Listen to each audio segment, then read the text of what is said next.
Alumni Week event basically invites accomplished alumni to come back to FIU to meet with the current students. You know, you can ask questions, you talk to you a couple of minutes. This is going to be brief. It won't take long. But John is certainly an accomplished alumnus. Award-winning artist, a professor, and he won the Grand Prize Award for Paint Me Miami competition. And also the Grand Prize for South Florida Art Consortium prize, top award. And with his sold-out exhibition, one-man show as well. And tonight he has an an important meeting for a new contract, as those of you who've taken business of art know how important it is. So we're not going to keep him too long in here. Here, let's welcome John Sanchez. Seriously, without him, I don't know what this. Well, anyway, I do. You know, I have this thing where I know that I have to be kind of PC, and I know that I have to kind of be like I can't say weird things, you know. But I just can't help it because I feel so strongly about my degree here, which was wonderful. I really did appreciate getting the degree that I got. I gotta say though, and this is what I mean about being a little not PC, is that I wonder if you know that there are certain degrees that are, they're kind of easy. They're kind of easy to get, especially as an undergrad. And then even with my MFA, I expect it to be a little bit harder. And you know, I don't want to say anything bad. I did enjoy my time here, but what made it really worthwhile, seriously, is being able to be in the art world where there was a lot more, I want to say, respect given to the method, and it's exactly what you're doing right now. Really, there was this.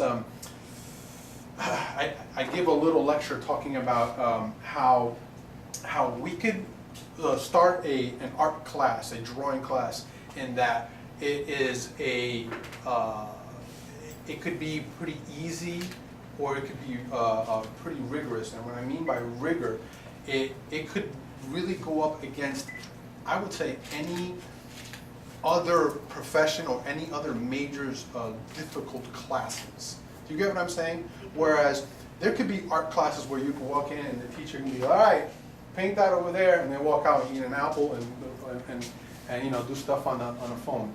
But there could be classes where you come in and it is beyond what you thought it was going to be.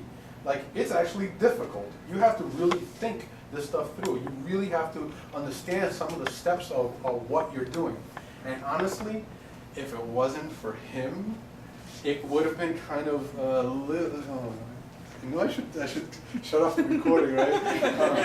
I honestly am telling you, I'm very proud of my time here. I'm very proud of earning my MFA. But I am doubly proud for really taking as many courses as I could with Professor Chang. It really made it worthwhile. Because, yeah, I'll give you a little bit of a story. I came here and I was supposed to study with a painter. And this painter unfortunately passed away before I came in, you know. And so I was left with there wasn't a painter on the staff that I could learn from. And so we actually hired someone that I used to study with in my undergrad, which was great.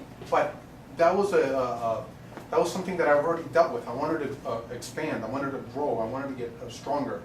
And I heard it through the grapevine, really, through students talking. And let me tell you something, guys. When you're out of here, you're gonna find, and he doesn't know this, but I call them Changsters.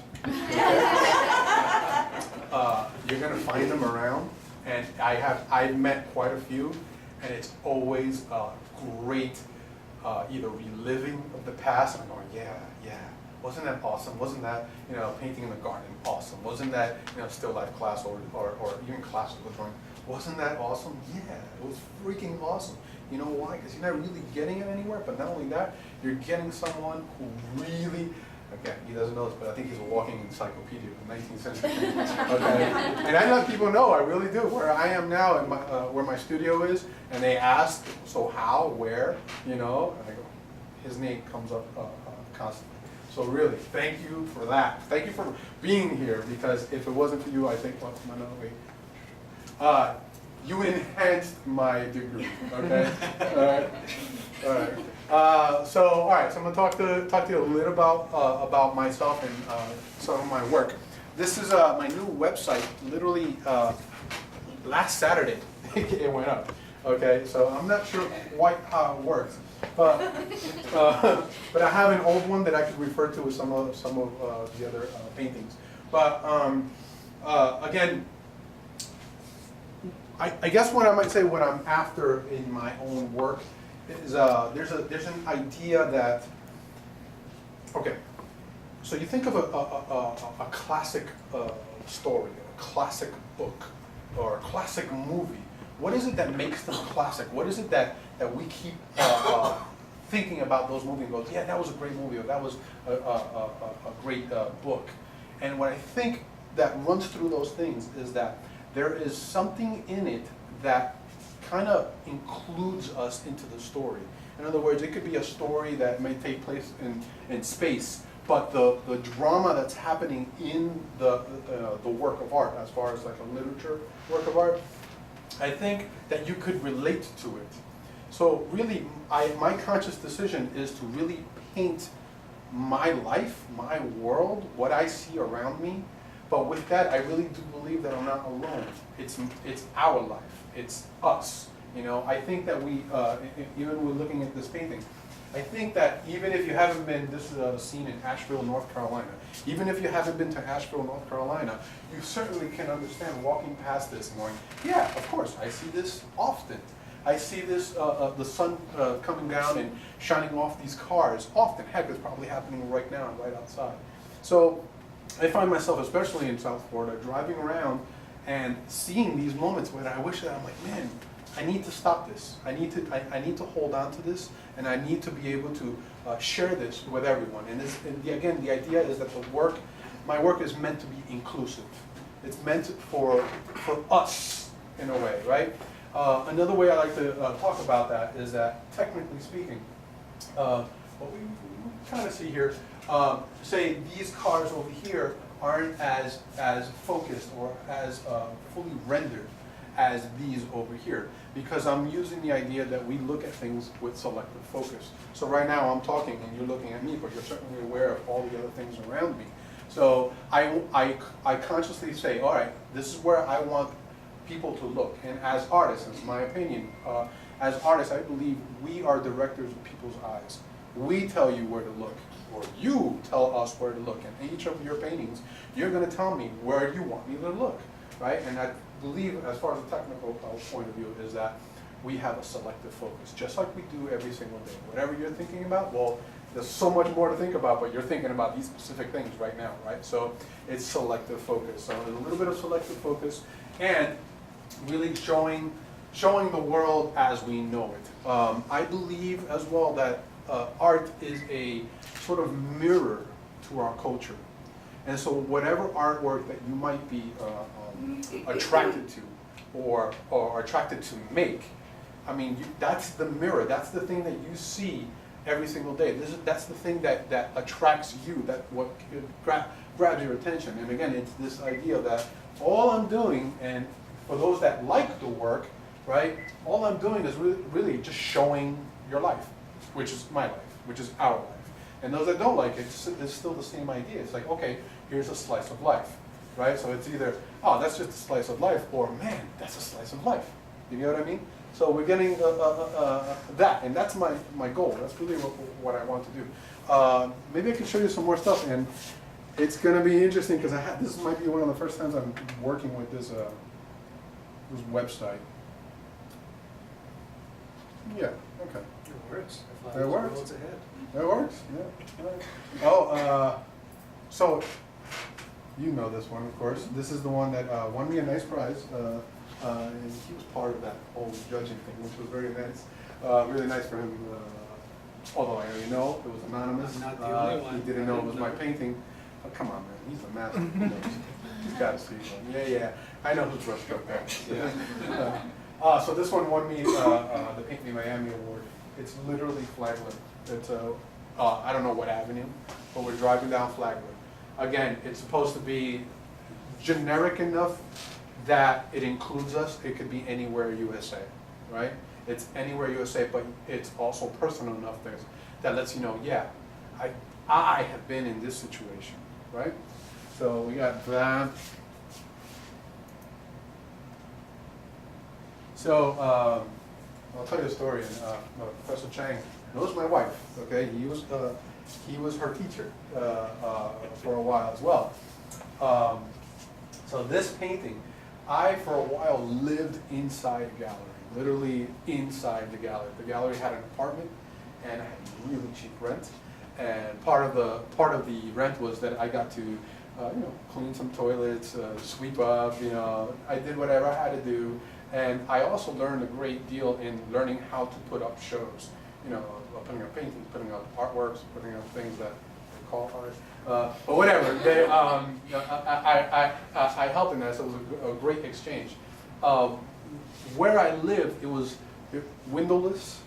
The only source of light that I had was a sort of a rain dome light where an air conditioner was, but they covered it with a sort of plastic dome, right? And you see a corner of one right over there. There's another one over here, and that's exactly since I didn't get any light, and I really wanted light. I actually put my bed right under it, so when the sun came up, I had this light, Anyway, long story short about that, what this painting is about is one day, like it doesn't rain here almost every day, and then it clears up. Well, it was a beautiful torrential rain, and it cleared up really fast, and the sun was just beautiful, like so gorgeous in this area. And this is an area you might be familiar with, an area called Wynwood, which is becoming even more and more popular. Okay, where the sun is way over here. So we went up this ladder. We came on over here. So this is literally right on top of the rooftop. And I remember being up there with her and looking across there, and it is the moment I decided, all right, for the rest of my life, this is going to be my woman. Okay, I didn't ask her to marry me there, which I still think, man, it would have been even better. But this painting, when I look at it, it reminds me of that moment, right? So now the painting is personal to me there, but again, I'm trying to relate it back to us, because I'm using a visual language that we all understand. We look at it, we understand it, right? So that's what that painting is about. A few years ago, I was interviewed it was through FIU. There was a show, I don't know if they're still doing it. I forget the name of it. The name of Frost?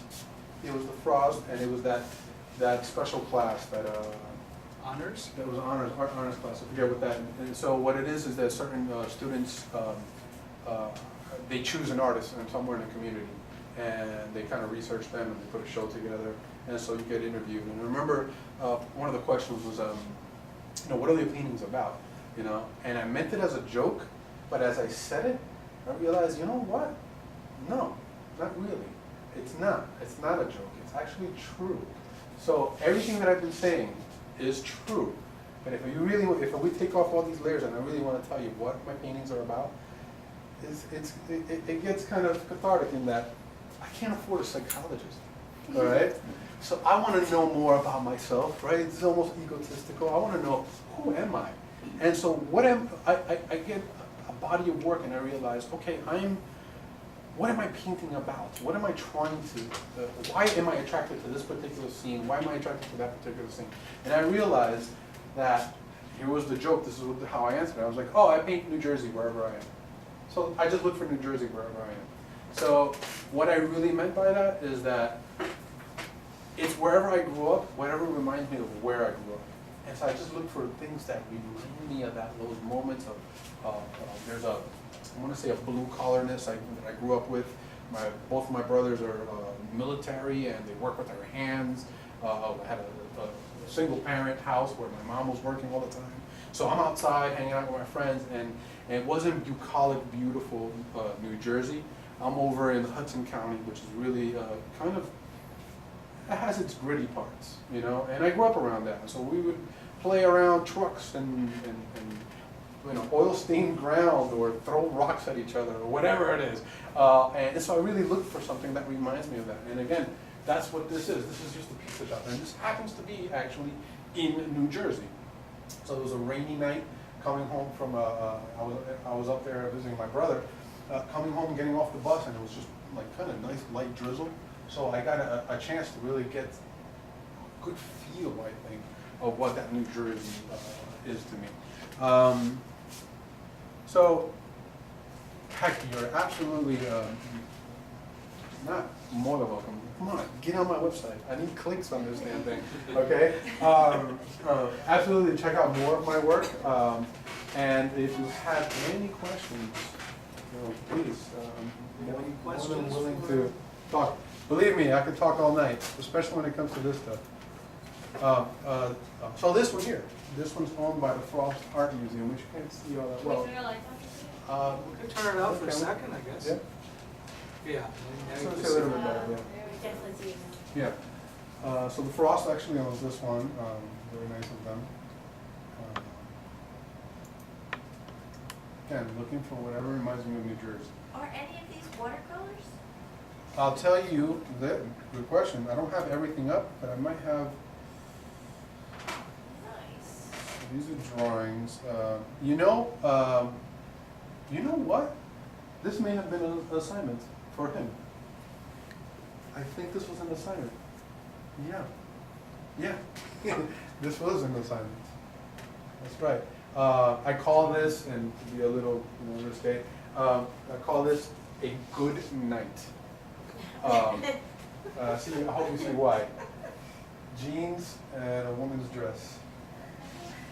Okay, so a good night. Okay, all right.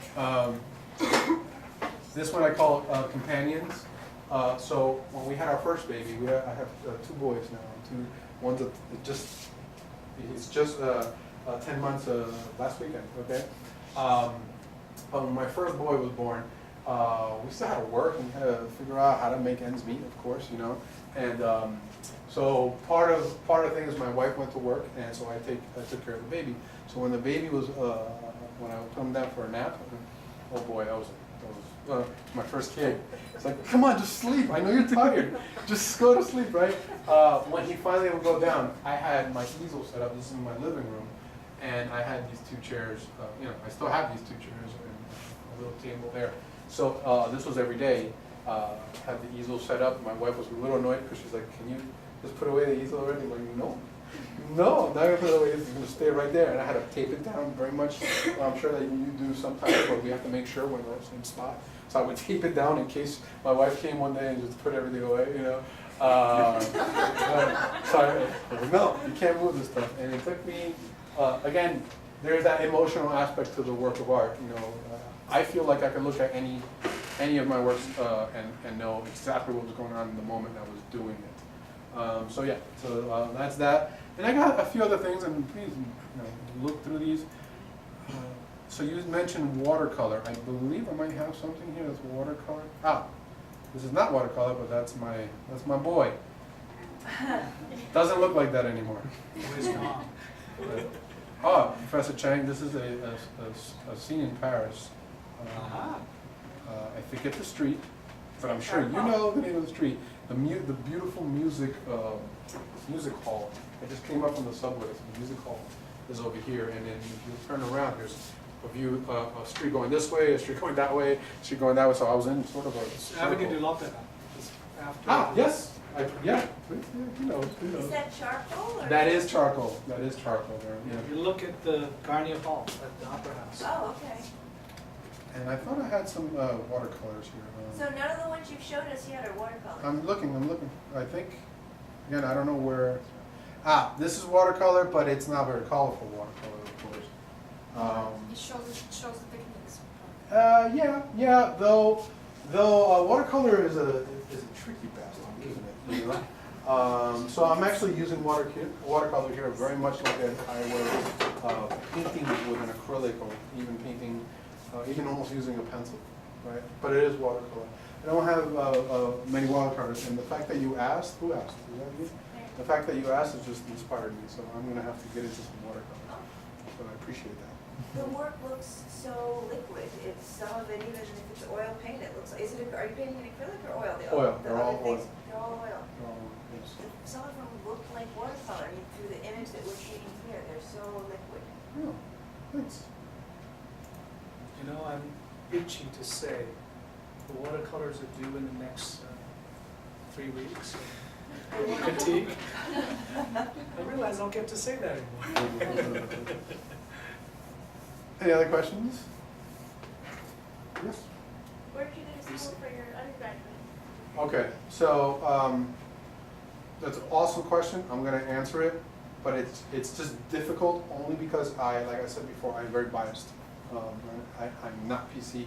I have strong opinions about my undergrad education and my graduate education. And I've already mentioned, if it wasn't for Professor Chang, seriously, there would have been problems in my career right now. I think I might owe him money for some of the success that I've had. But I went to the, what is it called? The Art Institute of Miami, MIU, Miami International University, Art and Design, a long name. And again, PC, it's wonderful, great, fine, okay? But I've had, most of my training is from the Art Students League in New York. I studied there for 3 years, and I studied anatomy for 3 years. So I only drew human parts, right? I drew the model. In fact, that's what I teach. That's my favorite class to teach now. And I always find it kind of interesting that if you look at all my paintings, do you see any humans anywhere? You don't see that many humans, you know. But that is my specialty. It's a figure drawing, and namely, you know, what the muscles, you know, do. So the Art Students League, and let me tell you, again, going back to, and I don't want to keep blowing smoke, you know, over here, but the reason I enjoyed Professor Chang's class is because they were close to the ateliers of the Art Students League. It was really no nonsense drawing and painting, like really no nonsense. You're really learning a skill as opposed to just homework or just, quite frankly, having easy teachers. It wasn't about that. It wasn't about a grade. It wasn't about anything like that. It was like you're there because you wanted to be there, and you really used plenty of techniques to know where things are.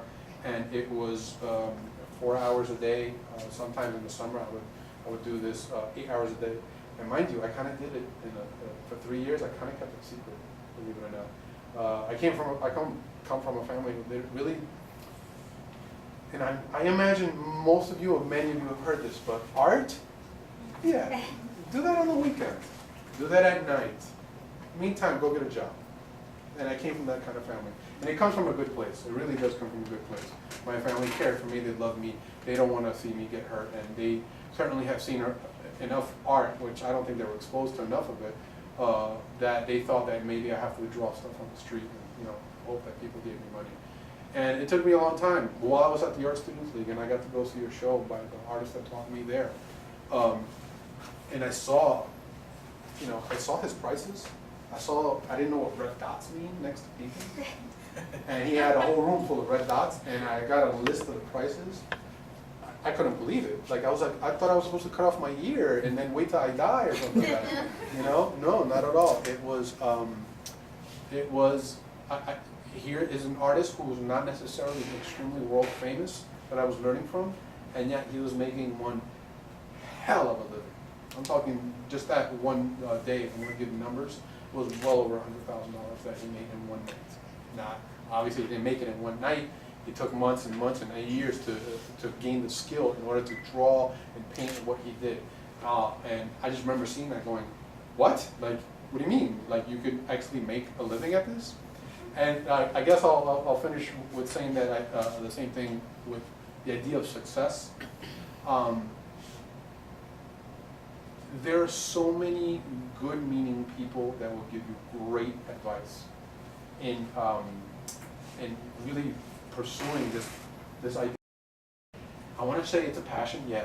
I want to say that it's fun, but you know, looking at a blank canvas, that's a struggle. That's, you know, there are days where I'm pissed, you know, like what the hell? I don't know how to draw anymore? What the hell? So there's a struggle in this stuff, for sure. I want to say that I really think that, how do I word it? Almost like being ignorant or being dumb enough was what helped me. There's life that's constantly telling me, you need to stop this and get a real job. Constant, okay? And I'm telling you, I don't come, and hopefully some of you are pretty privileged, you know, and have some good financial support and of course emotional support and all that. But I didn't come from that. And there was times that I know, had I been smart enough, I would have put the brush down and said, okay, let me go get a degree in graphic design or something. Or let me go get a degree in blah, blah, blah. Let me go get a degree in that, okay? It was sheer, I think, a little bit of laziness, I'll tell you how, and a little bit of just ignorance that just kept me going to the studio. I just kept going. All right, what am I doing today? I probably should go get a job, but in the meantime, let me get this shape right. No, the shape is not right, so let me put that color right. Where's Chang when I need him? Because I need to know what value that is. I can't see it clearly. Let me look through his notes. You're like, oh yeah, I got the right value. But that color changed. Damn it, you know. So these challenges really kept me coming into the studio. And again, life just kept telling me, hey, stop. This is not paying you. This is not giving you money. But I think I wish I could say it's determination. And it wasn't. I was a little lazy in that I gotta go fill out paperwork at this, whatever building that is to change my major, and then I gotta go start over here, and like, no, I'll go some other time. Yeah, I'll study that some other time, you know, and I just wouldn't do it because I was lazy. And then I get in the studio and I'm working, now I'm too tired to go change my major, you know, and I just kept showing up, and I don't know. I wish I could say that the magic is that this is the way you should do it, and you'll get some kind of success. And listen, I'm not an established artist. I don't think so. I think maybe I'm still emerging. So this is a story that I'm not finished telling. You know, so the amount of success that I've had, which has been pretty good, it's been okay. It's been beyond anything I ever thought because of this pure like ignorance that I had and have sometimes when it comes to doing these things. So don't forget he's had shows that I had some pretty all good the shows. pieces were red dotted. Yes. All right, so one more story, which is that story. I was at the gallery, I was living in this gallery, and at that point I had plenty of, on my resume, plenty of what I call guerrilla shows, which is, this was Wynwood before it became kind of known for its art thing, and I was happy, or lucky enough to be around like-minded people that were like, listen, I got an empty space, this lady's gonna lend it to us for a day. Okay, you want to have a show? Like, yeah, let's do a show. So this would be like practically every weekend. And if someone showed up, great. If they didn't, then more beer for us. No problem. Okay. So my resume was quite full with these kind of shows, guerrilla shows, right? And living in the gallery, I'm painting. And I remember that what I was painting was what eventually will become that my first solo show. And the way I worked at the time, I was working with acrylics. And I had this, my paint on a cart, and I had 3 walls, and I had all 3 walls with canvases. So I would paint a little bit over here, and then in order to have fresh eyes and make sure that it looks good, instead of staring, and then finishing with your mind, I had to go away from it. So instead of going away and doing something completely different, I just went to another painting. So then I went to another painting, and I went to another painting, and I went to another painting, then I came back, and I saw all the glaring mistakes, and I go, okay, now I can fix that. Well, anyway, I was in the middle of doing that when the gallery owner, this is it is now called the Emerson Dorsch Gallery, which I am no longer represented by them, though it was a very amicable split, so that's another story. But I'm there, and the owner, Brooke Dorsch, walks in, and he has this kind of like kind of a look on his face. And he's a very tall guy. He's like, walks into my studio, and I'm like, what's up? He's like, all right, do you want to have a solo? And before he was finished, I was already giving him a big hug. Yeah, man, I want a solo show. And the unbelievable happened, which was an artist had to back out of a show. He had an emergency, and so he wasn't going to be able to participate. And this is the unbelievable, because Dorsch Gallery was one of the first commercial gallery in the area. You just don't do that. You're an artist, you just don't. 2 weeks before a show, you just don't. No, I can't do it. No. If you're gonna cancel, you gotta do it like a year in advance. You know what I mean? So it's unheard of that this thing's happening. And he's asking me for a solo show. He was in a bind. He was like, all right, let's do it. You know. And I was like, hell yeah, you know. So 2 weeks later, I had my first solo show. Let me tell you very quickly about what the show was about. I lost my father in 1993. He was 32 years older than my mother. He had a great life. Okay. Very, very old, all right? So he had a great life. He died in 1993. He was a pilot in Cuba, okay? And so I had this thing with airplanes, right? Like, they're powerful, they're amazing. I can't believe what, if you guys know some of the comedians, there's a comedian named Louis C.K. That he's pretty popular now, but he has a funny joke about people being so spoiled and complaining about their phones and their airplane, like their internet not working in the airplane, and he's like kind of saying, you're in a chair in the sky. Can you just give it a minute? Like, stop being so spoiled. Anyway, I think it's a beautiful machinery. And the gallery happens to be in the flight path of Miami International Airport. So I see, living there, it's constant roars of the airplane. So I'm sitting there one day, and I'm thinking, man, I got to do a new body of work. And at that point, I was doing paintings of repetitive objects. Maybe I can show you.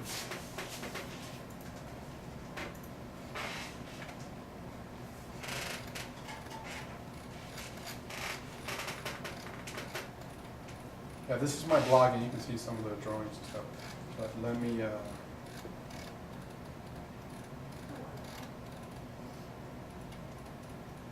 This is, by the way, this is FIU. This is one of the parking lots back here. Again, at your leisure, please look it up and be watching to see if you looked it up. And look at my clicks. Okay. How do I go to the next one? Okay.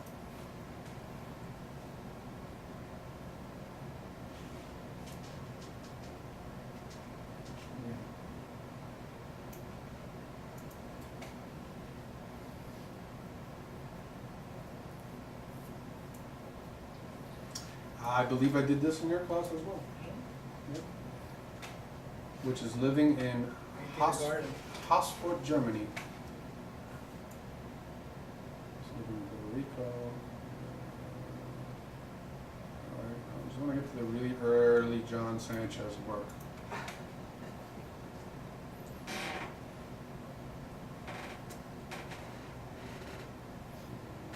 Wow, I want this. Does this place still exist? This is the Tin Gin. Do you guys know the Tin Gin? It's on here on this campus somewhere. It's a studio. Is it? I'm sure they changed It's a it. studio.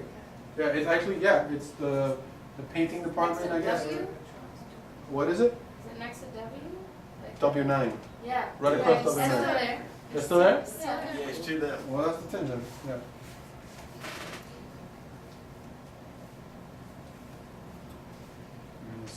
Okay, so we're getting close. I didn't know I painted this much. Sorry.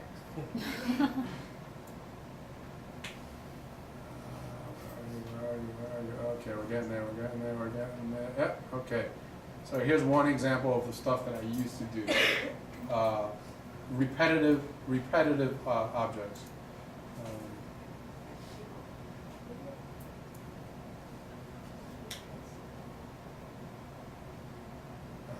Practically have a story for each one of these paintings.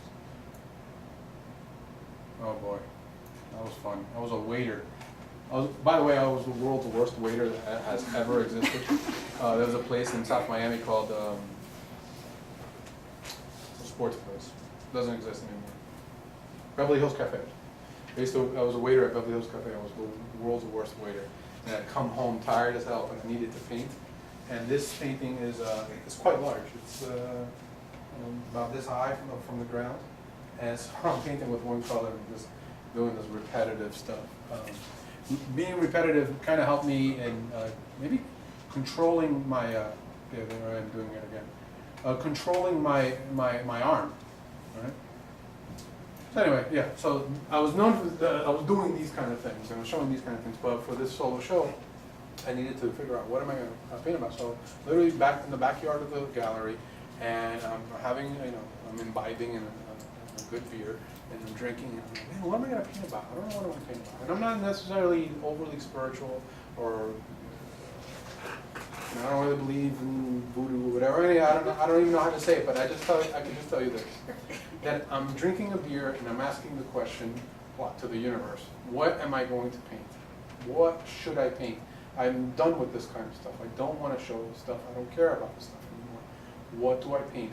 And I kid you not, the moment I asked the question, whatever, life just became, those moments the stars lined up, there was a 747 coming over. And I'm so used to hearing the airplanes fly over that you don't even pay attention to them. But this one was loud, really freaking loud, like it answered my question. It said, you want to know what to paint? Here, and you hear these engines, and I was like, and I said it, Dad, thank you, Dad, now I know what I'm going to paint. So my first show was called Take Off. And it was themed, it was an airport theme. And so at that point, the gallery had been in business for about 14 years. I gave him, in his 14 years of business, I gave him his first sold out show. As in, since I lived there, people bought everything on the wall and went into my studio and bought extra. And that was my first show, and that was the show that said, okay, I guess I'm gonna do this. I kid you not, the day before I was on the phone with the U.S. Navy, thinking of joining the military, just like my brothers. And that happened. So I was like, okay, I'm gonna do it. And I've been doing it ever since. That's 2005. I've been doing it ever since, and that was great. And it has been rocky sometimes, but never had I had to. The kids never starved, there's been good years and that has been amazing years. And I'll tell you, I'm right in the middle of an amazing year, which leads me to tell you I'm going to have to leave soon because I have a couple from Colorado that are waiting for me to pay for a painting. So that's what's happening. Do you have any other questions? I have a question. You did the MFA and you said that you were doing classes with Professor Chen, right? Yes, yes. So tell me, what are you going to now? Just share. What? I'm just Classes with him. Yeah. How is it like you're doing MFA and the class? Because I know MFA doesn't accept the classes for the, Have you had this issue? She hasn't. Well, not the issue. I have an Oh. MFA, so I went to do another degree with Professor Chen. She's getting a second degree just to get the student. That's the best thing you can do, believe me. Absolutely. I'm going to shut off the recording. I had a lot of problems. No matter what, when I found him, there was just no question. I'm going to study with him. I remember just seeing some of the student work, and I was like, no, this is where I need to be. There's no doubt in my mind. This is where I need to be. There was not even espresso back then. Exactly. And so I took every semester that I was here, after the first year, because I didn't know about him, I just looked for him. I was like, no, I need to take this class. I need to take this class. And I did not care if it fit the whatever the curriculum, the program. I didn't care if it fit the program. The way I looked at it is the guy I was supposed to study with died. Leave me alone. And I need this guidance. I need this knowledge. Folks, if you don't know it already, believe me, when you leave here, you're going to run into, again, chanksters. And I run into them all the time. And they're like, yeah, if it wasn't for him, seriously. So I just took the class. I didn't care if it fit or not. And so my guidance, my department chair was like, we're not going to give you credit for that. I'm like, yeah, that's fine. I'll give you credit. I don't care. I'll be here 5 years. I'm sure you graduated over. I graduated with so many more credits. Yes. Than I was. Yes. Yeah. She started taking class with me last year of her MFA. But it was, yeah, I think that's the best thing. And believe me, no, I graduated on time, and they were glad to get rid of me. I had no problem with that. You know. He was the first MFA solo show at the Frost Art Museum. At the Frost Art Museum, which was awesome. Oh my God, I was giddy. That was a great show. It looked beautiful. Not because of the paintings, seriously, because of the museum, and I was like, what? The museum just opened. Yeah. He had the first show. First one. Any other questions, guys? Thank you very much. Oh, thank you. Well, Good luck. Before you go, Yeah. the university wants to give you this. Woo! Well, thank you. I got a bag. It's ticking. Thank you. What is So, this? we want to thank you for coming, Thank you. taking time with your schedule. Get out of town! Seriously? I love that. No, seriously, I like this is awesome. Yeah, wow. Oh, and if he hasn't already spoken to you about this, blocking the light so that you could read your colors well. So there's a reason for all this. And I am a little obsessed with coffee, so there you go. This is awesome. Oh my God, thank you so much. I don't know, probably. And I got to go to Paris for the first time this last year, in May. And boy, was I picking his brain. I was like, I need to know where am I going, And it was amazing. Amazing, had a great time. Thank you very much, everybody. Yeah, let me go make some money, As